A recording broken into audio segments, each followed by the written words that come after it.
Tenía como dos pasiones. Una eran los animales, quería ser también veterinaria. Y luego entré a estudiar danza un poco por danza clásica por insistencia de mi madre. Yo al principio no quería, luego me apasioné. Luego tuve ahí un desafortunado accidente con la rodilla.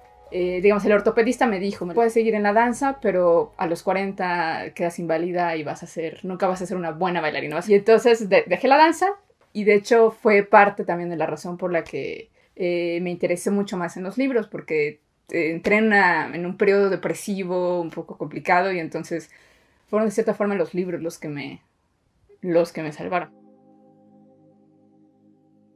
Mi nombre es Adriana Romero Nieto, soy editora y traductora del francés al español y en ocasiones del inglés al español. De niña mi mamá siempre me leía cuentos, ¿no? Eso fue, digamos, yo crecí con libros, siempre me leía en la noche. Escribía por ahí cuentitos que de hecho se los leía a los papás a los papás de mis amigos y bueno, y a mis amiguitos. Mis amiguitos no me hacían mucho caso, ¿no? Cuando tuve que dejar la danza, me empecé a refugiar en los libros, me empecé a refugiar en la lectura. Encontré como en esas otras historias, en esas otras vidas, otros mundos posibles. Y entonces dije, bueno, creo que la cosa no está tan perdida. Y la literatura me ayudó, digamos, a sobreponerme, ¿no? A algo que para mí fue bastante duro. A los 16 años entré al Liceo Franco-Mexicano. Básicamente te llevaban hacia la carrera técnica porque había un convenio entre el gobierno francés y el gobierno mexicano para que era formar técnicos. Mis papás son, bueno, casi todos mi familia son ingenieros químicos. Cuando me metieron esas clases, mi mamá dijo, bueno, pues perfecto, voy a tener una digna heredera.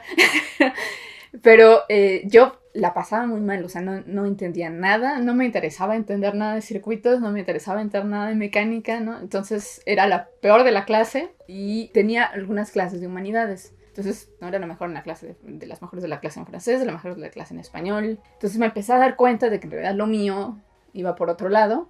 Y entonces le dije a mi mamá, bueno, yo ya no soporto estar en esas clases, me quiero cambiar, quiero entrar al área de literaria. Yo quería hacer literatura, que se le llama, en el liceo se le llamaba de literaire. Mi mamá fue a hablar con el director y le dijo, bueno, tiene que repetir el año. Pero ahí el área literaria estaba reservada para los franceses o los franco-mexicanos, ¿no? Y entonces lo único que hicieron fue pasarme al área económicas y sociales. Como en el liceo no me dejaron entrar a L, digamos, yo estaba así de, no, pues lo mío era lo literario. Y entonces dije, pues ahora sí, cuando vaya a la universidad voy a estudiar literatura. Entonces yo ahí estaba entre varias opciones, que era ir a la UNAM, evidentemente, pensaba en la Universidad de Puebla, o también estaba la opción de la Ibero. Y entonces muchos de los compañeros que antes en el liceo habían entrado a la UNAM se quedaron varios meses sin clases. Y entonces dije, no, pues mejor le voy a algo seguro. Pero pues en la Ibero me quedó literatura latinoamericana, que es lo único que hay. Y cuando estaba haciendo la licenciatura en la Ibero, entonces tocaba ya hacer mi servicio social. Entonces ahí fui a un espacio, un centro cultural en la Condesa, que se llama Casa Refugio Citlaltépetl, que en esa época la dirigía Filipo Lera. Tenían dos áreas de interés. Una era la literaria y otra los derechos humanos, porque era una casa donde recibían escritores refugiados, exiliados, sobre todo que venían, por ejemplo, de países en guerra. Y por otro lado te digo literario, donde hacían conferencias sobre literatura, donde publicaban una revista. Entonces, bueno, empecé a hacer mi servicio social ahí con él. El proyecto me interesó. Hubo un momento en mi servicio social donde yo le dije, quiero trabajar aquí contigo, ¿no? Y él me dijo, bueno, así, vamos a ver si te lo mereces, ¿no? Y entonces yo dije, ok. Entonces el servicio social eran 4 horas. Entonces yo dije, pues voy a hacer 8. Y cuando acabé el servicio le dije, bueno, ¿cuál es la respuesta? ¿No me vas a dar trabajo? ¿No me vas a dar trabajo? Y me dijo, sí, ¿no? Entonces me dio un pequeño trabajo como su asistente. Y ahí, digamos, le fui probando, digamos, que podía hacer más cosas.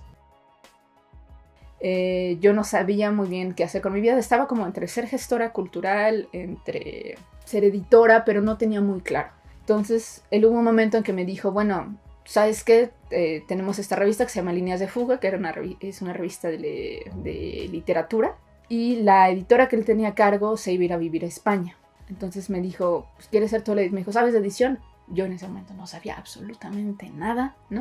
Entonces yo le dije, sí, yo sé mucho de edición, ¿no? Y entonces me dijo, ¿quieres ser la editora? Le dije, sí. Y entonces yo después dije, no sé, no tengo idea de nada, no sé hacer nada. No, o sea, hablaba yo a la imprenta y me decían, ¿de cuánto es el gramaje de los forros? Y yo decía, ¿qué es gramaje? ¿Qué son los forros?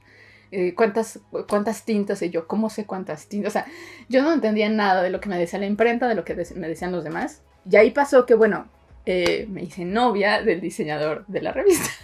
Y entonces él me empezó a enseñar sobre edición. Yo, digamos, le empecé a decir, cuando él trabajaba en su estudio, le empecé a decir, bueno, ¿cómo se hace esto? ¿Y cómo se hace aquello? ¿Y cómo se corrige un libro? Él trabajó por muchos años en el Fondo de Cultura Económica. Entonces, él lo que hacía es que tenía pruebas del área de producción del fondo, con las correcciones, las marcas de correcciones. Me dijo, pues, estudia las pruebas, ¿no? Y me dijo, ¿qué mejor editorial que el fondo? Y me pasó el prontuario del fondo, o sea, me pasó un montón de cosas, digamos. Y entonces, pues yo sola me metí, empecé a buscar libros. Ahí también descubrí la colección del que después sería mi jefe, que es Tomás Granados, la colección Libros sobre Libros. También él me dijo, ahí está esta colección. Yo empecé a comprar los libros y empecé pues a leerlos sola, ¿no? Y empecé a interesarme pues en la edición. Cuando me interesé en la edición, dije, bueno, pues voy a hacer una maestría en edición. Pero el punto es que Philip me enganchó, nada tonto, que cada que yo me quería ir me decía, pero vamos a publicar un nuevo libro y tú vas a ser la editora, ¿no? Entonces yo decía, no me puedo ir porque hay que hacer el nuevo libro, ¿no? Entonces me entusiasmaba con el nuevo libro y yo decía, bueno, hago la maestría el próximo año. Y así me la pasé 6 años, hasta que llegó un momento que empecé a hacer los cálculos de la edad que necesitas para pedir becas. Y dije, no, dije, es ahora o nunca. Dije, o sea, me voy ahorita o se me va a ir el tiempo de las becas y nunca voy a hacer la maestría y pues me voy a frustrar, ¿no? Entonces fue cuando le dije a Philip, sabes que ya me voy. Empecé a hacer los trámites para hacer una beca en Francia y pues me fui a la Universidad de Borgoña en Dijon a hacer una maestría que se llama en oficios de libro y de edición. Y después había que irse a hacer las prácticas. Entonces después de estar un año en Dijon, me mudé a París. Hice unas prácticas de 4 meses en Les Cassos à l'Édition. Después yo dije, bueno, que me quiero quedar en Francia, no me quiero ir, quiero conseguir un trabajo. Y la forma de prolongar la visa era hacer otras prácticas en lo que buscaba otro trabajo. Entonces dije, bueno, pues voy a buscar otras prácticas. Entonces le hablé a Philippe, que había sido mi jefe, y me dijo, pues ve a Edición de la Différence, que de hecho es una editorial que acaba de cerrar. Fui con ellos, me hicieron la entrevista, me aceptaron para más prácticas y renové mi visa por otros 4 meses más. Esos 4 meses más en los que yo planeaba, obviamente, hacer mis prácticas y conseguir un trabajo. Lo que me di cuenta es que la cosa no estaba tan sencilla como yo pensaba. Sarkozy había puesto una especie de candado para los inmigrantes que decía que el trabajo en Francia primero se le iba a dar a los franceses. Si no había ningún francés que pudiera hacer ese trabajo, se le iba a dar a los ciudadanos de la Unión Europea. Si no había ningún ciudadano de la Unión Europea, se le daba a las demás nacionalidades, ¿no? Entonces, obviamente, cuando yo llegaba con mi currículum, me decían, bueno, sí, pero pues tú eres mexicana, ¿no? Y me decían, y además, pues el francés no es tu primera lengua. Entonces yo dije, pues sí, pero hablo muy francés, leo en francés, traduzco el francés, ¿no? Me decían, no. Y entonces así estuve buscando trabajo por varios meses y dije, esto no está bien. Se me empezaron a acabar las becas. Se me acababa el tiempo de visa. De hecho, estuve como sin visa. Estuve por 2 meses. Hasta que dije, bueno, creo que estoy ya no puedo seguir así. No me voy a volver indigente. O dije, ¿cuál es el siguiente paso? Entonces dije, no, pues me regreso a México. Aquí hice una entrevista de trabajo en el CEMCA, que es un centro de investigación de ciencias sociales que pertenece a la Embajada Francesa. Me dieron el trabajo y luego me enteré, digamos, que había cambios en el Fondo de Cultura Económica. Y yo siempre había querido trabajar en el fondo. Y me enteré que el nuevo gerente editorial era Tomás Granados, a quien ya había conocido cuando trabajaba con Philippe. A Tomás lo había visto 3 veces, yo creo, en mi vida. Entonces conseguí su mail, le escribí un mail, le mandé mi currículum y le dije, yo quiero trabajar en el fondo, yo quiero trabajar contigo. Cosa así sorprendente para mí, me contestó el mail y me dijo, ok, estoy interesado, ven a una entrevista la semana que viene. Entonces, bueno, fui a la entrevista, me dijo, bueno, voy a ver otros candidatos, ¿no? Y luego te digo. Y entonces yo dije, bueno, pues yo creo que ya no fue. Te recuerdo que estaba yo cocinando pasta. Entonces Tomás me habla aquí en mi casa. Me dijo, es que eres incontactable. Con el teléfono de tu celular. Me dijo, está mal. Y entonces me dice, revisa tu currículum. Hay una errata, está mal. Entonces reviso y digo, no puede ser, ¿no? Y me dice, por poco y no consigues el trabajo porque tu teléfono en tu currículum estaba mal, ¿no? Pero decidí darte tu oportunidad y llamar a tu casa. Y entonces, bueno, me dijo, pues sabes qué, pues tienes el trabajo. Y pues así fue como llegué al fondo con Tomás Granados, que después se volvió igual un gran maestro para mí y también se volvió un gran amigo. Para mí la progresión fue buena porque, digamos, al haber empezado en una oficina, a mí me dio y en varias oficinas me dio muchos contactos. Entonces creo que eso a mí me ayudó mucho. Mis amigos me llaman porque saben que estoy de freelance, ya sea porque son buenos amigos y me quieren echar la mano, o también porque pues confían en mi trabajo porque trabajaron conmigo, ¿no? Ahorita más bien me estoy dedicando más a corrección de pruebas. También, digamos, estoy haciendo muchos dictámenes para editoriales. Ahorita no estoy, digamos, haciendo lo que es la lección de un catálogo, que a mí me parece el trabajo más apasionante del editor, que era lo que se hacía en el fondo, que es construir un catálogo, que de cierta forma es construir la identidad de una editorial. Supongo que si hubiera hubiera elegido otro camino como el de ingeniera, ¿no? Tal vez que cree mi mamá, yo creo que seguramente tendría más dinero, pero yo creo que sería profundamente infeliz.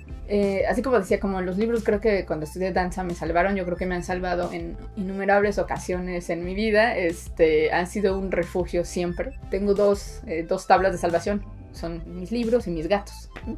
Cuando estoy en un mal momento o estoy en una especie de encrucijada que no sé qué decisión tomar en la vida, pues voy a un libro y pongo mis gatos al lado, ¿no? Para que me ronronen ahí.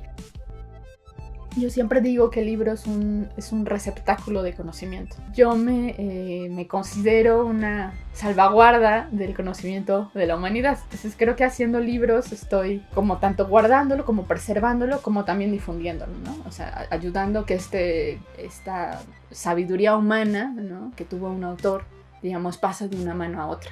Y eso a mí me parece, digamos, algo maravilloso.